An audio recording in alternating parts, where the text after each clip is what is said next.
Ashley Moody, and I am one of the health educators from the Health and Preventive Services team here at Sentara Health Plans. And today I want to lead us through a discussion around social media and whether or not it may be time to take a break. My guess is that almost everyone tuning in today uses social media in some way, hence why you are considering if it may be appropriate to take a break. So, we are going to explore how social media might be impacting our well being. There are more social media channels now than ever before. We've got TikTok, Facebook, Twitter, Instagram, Pinterest, YouTube, LinkedIn, Snapchat, Tumblr, Flickr, Vimeo, Reddit, and then there are social media components to several websites or apps that offer a service like Nextdoor, Yelp, Influencer, Like to Know It, and I am sure that there are many, many more that I have missed. There are also even hyper specific social media networks like Twitch for gamers or old school message boards for those who have specific hobbies. And I'm old enough to remember a time before there was even social media at all. We didn't have cell phones in our pockets. I can remember coming home from school and signing online with dial up internet, only being allowed to tie up the phone for 30 minutes. And then I could maybe sit on instant messenger if my connection was good enough so that I could chat with some friends. That was really about the extent of social media. So time has really changed. And things have really changed dramatically over the past decade. Most of us can remember the time that social media didn't exist, like I just mentioned, but many of us are using social media now very frequently, whether or not we're thinking about it actively. And we're not here today to bash social media. There are a lot of great benefits that it can offer. We can maybe connect with people, seek out guidance from others who are living our same experiences or struggles. We can get to information very quickly. But there are things that we want to consider thoughtfully because they might be impacting our well being. In a second, I'm going to ask you to reflect on your social media use each day. But if you are listening today from an Apple iPhone or an Android device, I want to walk you through how you can run down your specific device usage through your screen report. So let's talk about a few options of how you can see your usage. So from an Apple device, click on Settings and then Screen Time, and you can see these instructions on your screen here. But from here, you should be able to see all apps and website activity so that you can see your screen time use by app.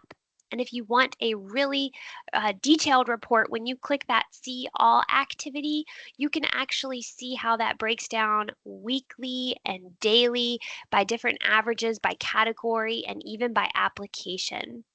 So you can see which apps you are on the most, how many times you maybe picked up your phone each day, and the average number of notifications you receive. If you are on an Android device, there are a few different ways you can check, and one is by clicking Settings and then going to Digital Wellbeing, which should show you your usage and the time each day that you're in each application and the number or notifications you get or the number of unlocks. And if you don't have that option, instead just click Settings and then Battery and tap the three dots in the top right and then select Battery Usage. Click on those three dots again and select full device usage. And that should give you maybe a little less information, but really meaningful information. You should still be able to see your screen time, the time in minutes that you spend, even in percentages by each application, which is really cool. Now, obviously, you can access social media from tablets, from laptops, desktops, smartwatches, however you access the internet, but many of us are frequently on our phones, so these are helpful insights to keep in our pocket for our discussion today. Okay, Obviously, this is a recorded version of the presentation, so I won't open a poll, but I do want to ask the question and you to reflect. How much time are you spending on social media each day? Hopefully, taking a peek at that screen time usage has given you an idea of exactly how much time you are on social media. Is that less than an hour to 3 to 4, or 5 to 6? Now, once you've thought about how much time you're on social media, I want to ask you what it is that you're doing with that time on social media. And this is going to drive a little bit of our discussion here in a second. So, when you're on social media, are you posting content? Are you shopping, scrolling, watching or reading content? Or maybe you're commenting or liking. So really think through what it is you're doing the majority of the time you're on social media. Posting, shopping, scrolling, watching and reading, commenting or liking. What is it that you're doing? And each of our interactions online can really be impacting us, whether we are looking at professional updates by our colleagues, whether we're reading recipes, uploading pictures of our family members, all of that may be affecting us. Social media use is not really a new topic, or excuse me, it is a hot new topic in the research world, and it's really ramping up. Right before the pandemic, we could see that, which, as far as the research world is concerned, is not that long ago. You think about 2019 is when research started to ramp up. Maybe 2020, 2021 studies are starting to conclude. So 2022, 2023, we're starting to see more research start to get published, and that lands us just here in 2024. We are just now starting to see more research coming out. A lot of the research we see today is around screen time use as opposed to exclusive social media use, or it's around social media use in adolescence. It might even be around social media use and purchasing power or marketing. But the question of how each channel or how using social media is impacting us is fairly recent. And like I said, that's not to say there isn't any research. It's starting to really grow. There's this new body of evidence that's being generated.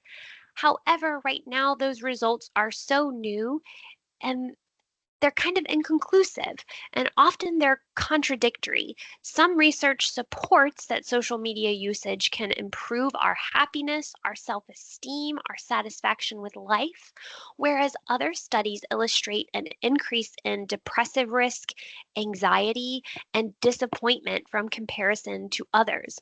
Those results are so mixed that as of now, there's not a clear indication of hard and fast guidelines about the time we spend on social media or how we are using social media, whether that's posting, following, liking, or no real indication on how large our social media networks are or how we interact. The way that well being is defined in these studies also varies greatly. So, what's defined as social media use is also highly variable, and how that impacts our well being is highly variable.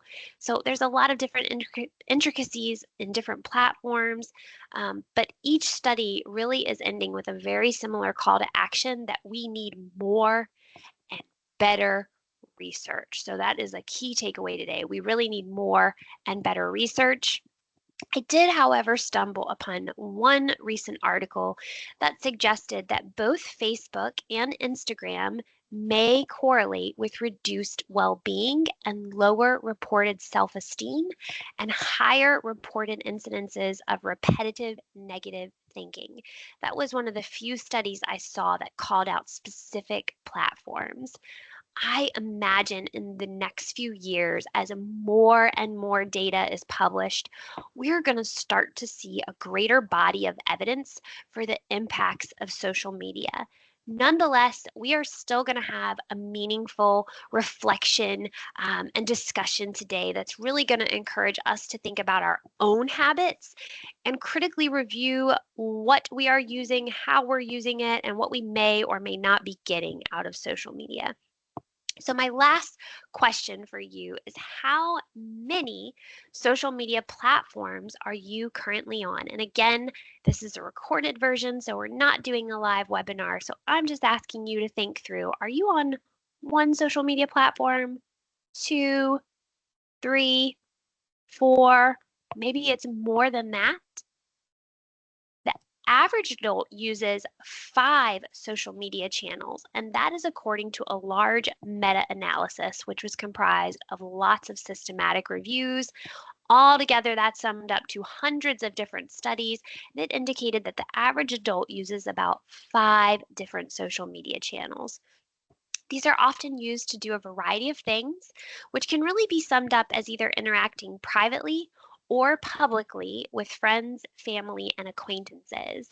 And when it's done publicly, there's an interaction with an audience who you might not even know. So, going back to that second poll question I asked, or that second reflective question, I asked what it is you did when you were on social media. Are you actively using social media? So, active social media use would involve things like posting, commenting, liking, actively engaging with the platform. Whereas passive social media use is things like reading, scrolling, watching, not actively engaging in the platform. And you might use different social media channels in different ways. Perhaps you actively send Snapchats to friends, but you only visit Reddit to read posts. And the reason this matters is because when we reflect on how we use social media in a bit and how that's impacting our well being, this might help us to better assess which channels may or may not be supporting our well being, whether we're actively or passively using them. Because no matter how you're using social media, the flow of information is constant, and we can become fixated on that flow. Whether it's a ping or alert that you have a notification, or even if it's more passive. So when you simply visit that application, you see a new post or a new story. That can make you feel validated.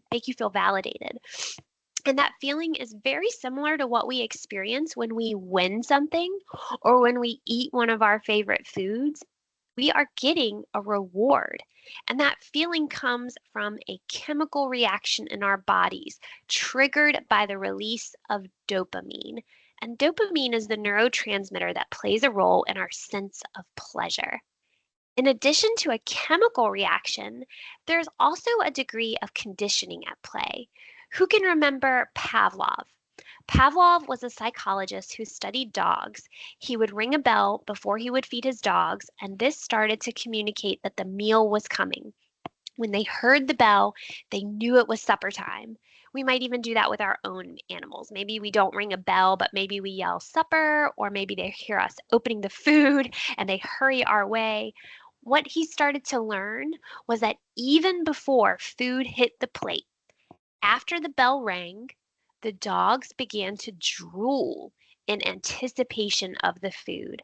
The bell itself, the notification that something was coming, started to create a reaction. And that was indicating something good was coming. That bell was saying something good is coming.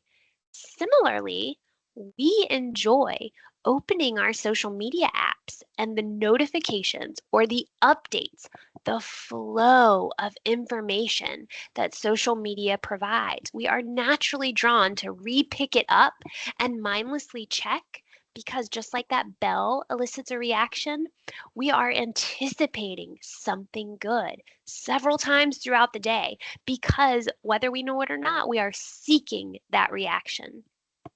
This dopamine loop can make it harder for you to not check your text, not check your email, and not visit social media because it is natural to be seeking that gratification. Have you ever found yourself looking at social media and wondering, wait a minute, why did I come here? This is very similar to how addiction operates, and it can cause us to be less productive. And I'm not just talking about at work. Have you ever been in a situation where you think, I'm just going to scroll for a minute, and then suddenly an hour has gone by and you wonder why you started and what you've been doing. Something I once heard an influencer say is that users scroll fast. Swipe, swipe, swipe, swipe. The faster they move, the more they want to see, and the loop just continues. And again, we aren't saying that social media is bad and you shouldn't be on it. Rather, we need to find what our digital sweet spot is that doesn't cause detriment to our well being, where you are in the driver's seat. And I don't mean texting and driving, I mean you're on the driver's seat and not on your phone. You are putting you in control of your social media use. So, to do that, we're going to check in with ourselves and examine our usage and determine if it's really serving us or not, and whether or not you should still be consuming it. So, we're going to go over some questions that will drive this conversation. And right now, as long as you are not in your car, I want to challenge you to whip out a piece of paper and actively write down every social media channel you are currently using. So, I'll pause for a second. I want you to actively write down every social media channel that you use.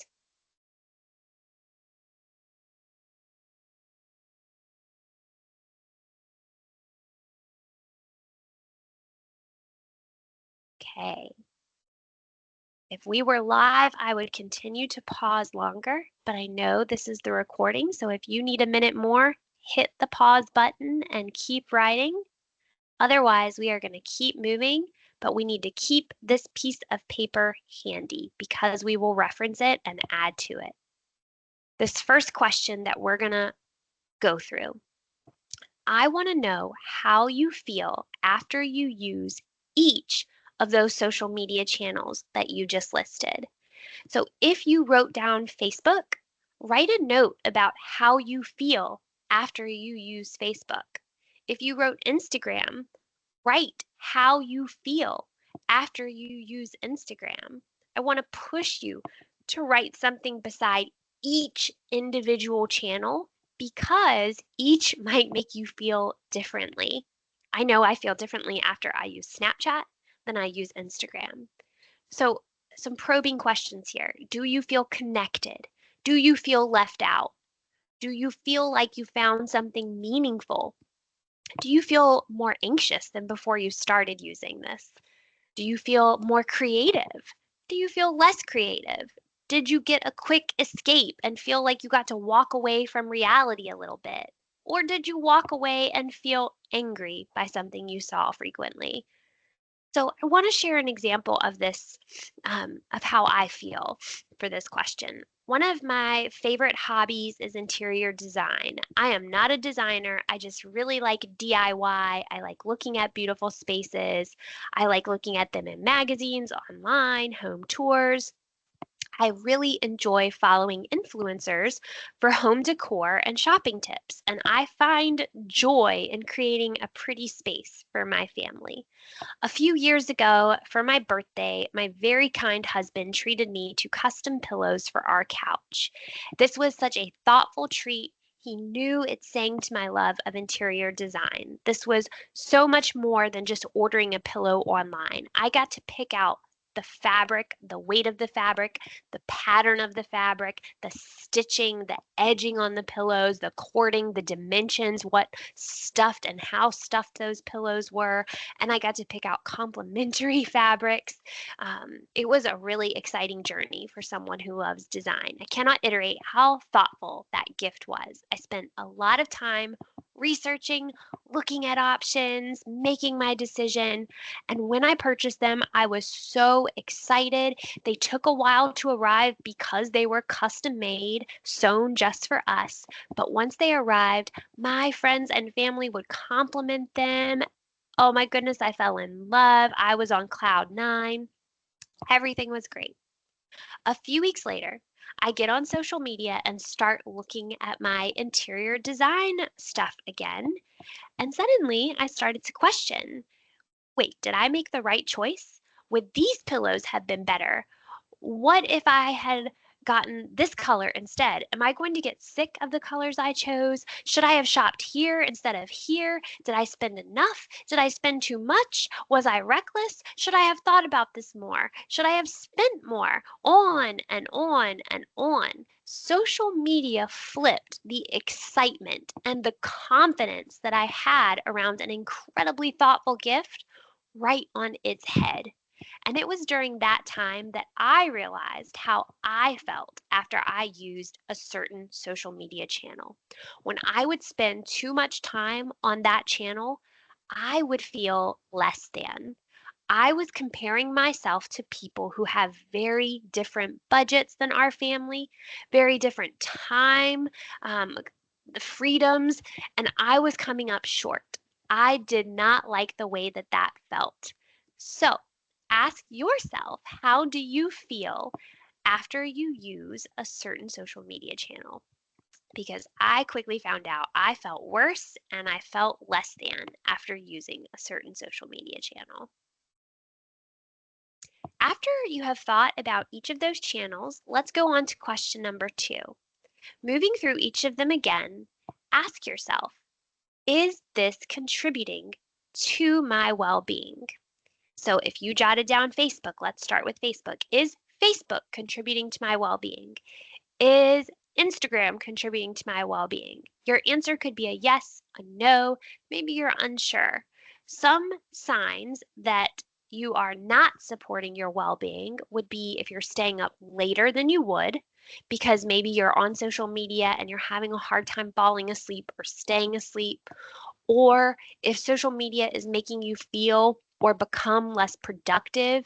And again, I don't maybe you mean just at work. I mean, maybe you're not finishing tasks or chores um, around the house and you don't like how that makes you feel. That would be a no, that social media is not contributing to your well being.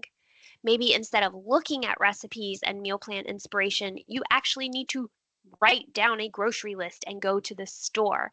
But instead, you find yourself scrolling for ideas for hours at a time. So, no, that would be a sign that social media is not contributing to your well being. On the flip side, maybe it is supporting your well being if you've gained valuable connections and information, maybe from an online support group, or if you've been more motivated to meal plan because of an account you follow with helpful recipes or exercises from someone who posts helpful videos, or maybe you found new meditations and resources like local yoga classes from a page you follow, or you've gained a sense of camaraderie from a group that you're in where everyone is navigating the same struggles or reading the same fun books. That would be a sign that social media is supporting your well being. So, for each of those channels, think through yes or no whether they support your well being. And once you've done that, we're going to move on to our last reflective question. Is this perpetuating a certain ideal? And again, we're going to run through each of those channels that we listed. And it's going to be a yes, a no, or maybe you're unsure, and we can walk through that. So again, we'll start if you listed Facebook. Is Facebook perpetuating a certain ideal? Is Instagram perpetuating a certain ideal? If we think back to my pillow example, the content that I was viewing was setting a tone for a level of decor that was unachievable for my family, for the amount of free time we had available, for our budgets. So every time I engaged with that certain social media channel, I was perpetuating the idea that my home wasn't good enough if it didn't look like what I was seeing. The idea of pushing an ideal can translate to all areas of well being. Maybe you are striving to achieve a body type that isn't actually what's healthiest for you, or a level of travel that's not realistic for anyone's budget. Are you constantly seeing a friend's post and comparing to what appears to be their standard of packing lunches, their daily timelines, and you just feel like you cannot measure up? That would be perpetuating a certain ideal.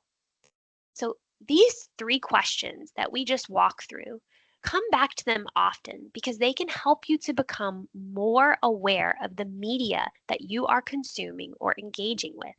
If something makes you feel bad or makes you feel less than or unworthy, you can choose to stop engaging with that media. Use what supports you and your well being. Set boundaries or even disconnect from what does not support you or your well being. I am hoping that right now you have a pretty good idea of how social media may or may not be impacting your own well being. You may already be considering limiting or quitting some channels altogether.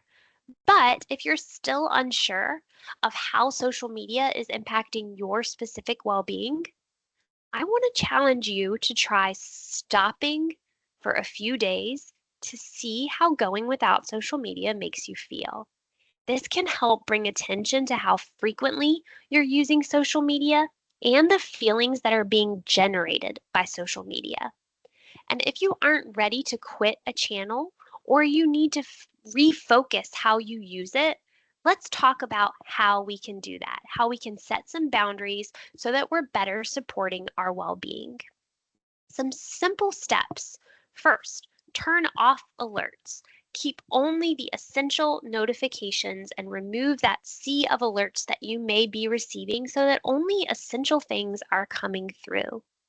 You could also refuse to check your phone first thing in the morning, which is, of course, a very common habit. Many of us use our phones as alarm clocks, and then by default, we are checking social media right after we wake up. Instead, consider purchasing a real alarm clock and checking your phone only once you have moved through more of your morning routine. Set some times to go social media free or even tech free altogether. I know a lot of families that will create what's called a phone free zone where during certain times or activities, maybe that's dinner or family movie night, phones are not allowed. And I like to think of it this way. How do I feel when I'm talking to someone and they check their phone? If I feel dismissed or I feel unimportant, I feel like they would rather engage with the internet or the phone than me, it can be hurtful. And I don't want to do that to someone else, especially without realizing it. So having a phone free zone can be really helpful. Earlier, we talked about whether you were using social media passively or actively. Replace your passive use, like the scrolling, the reading, and the viewing, with something that is more active. Maybe instead of scrolling, you actually listen to a meditation or go on a walk, listen to a podcast, read a book. Do something active or replace it with an alternative instead of using social media passive. And if you notice when you were running through that list that the channels you engage more actively with tend to be more fulfilling to your well being than those you use more passively, consider replacing your passive social media use with active social media use. So instead of scrolling, reading, actually comment or post, engage with your connections on that platform in some way. Replace your active You could also consider replacing your active and passive social media use with actual socializing. Schedule a dinner date, pick up the phone, walk down the street, send a letter. Use that time to commit to making plans or connect in person instead of online. And lastly, curate your content. Be in control of what you're seeing so that you only see what's going to support your well being. If something is not valuable or meaningful, consider muting it, unfriending it, unfollowing it, whatever aligns with removing it from the feed of social media. I am giving you permission to stop following your old high school friend whose posts make you so mad every time you see them. Set that well being boundary for yourself. And thankfully, social media has evolved that often we can unfollow or mute or remove from our feed many things like this without having to actively unfriend someone. So if that is a concern, there are other alternatives for how you can remove that from your feed. And as I said earlier, we're not bashing social media. There are a lot of great things that social media brings to the table. It can allow us to be connected with our family and friends when we're super busy or we live far away. It can allow us to share milestones, exciting updates, and celebrations, help us to meet people from around the world, and expose us to different ideas and cultures and opportunities that we otherwise might not have access to. We can learn about important events, great shopping deals, or really unique ideas. And our connections on social media can offer us support and well being when we use it intentionally.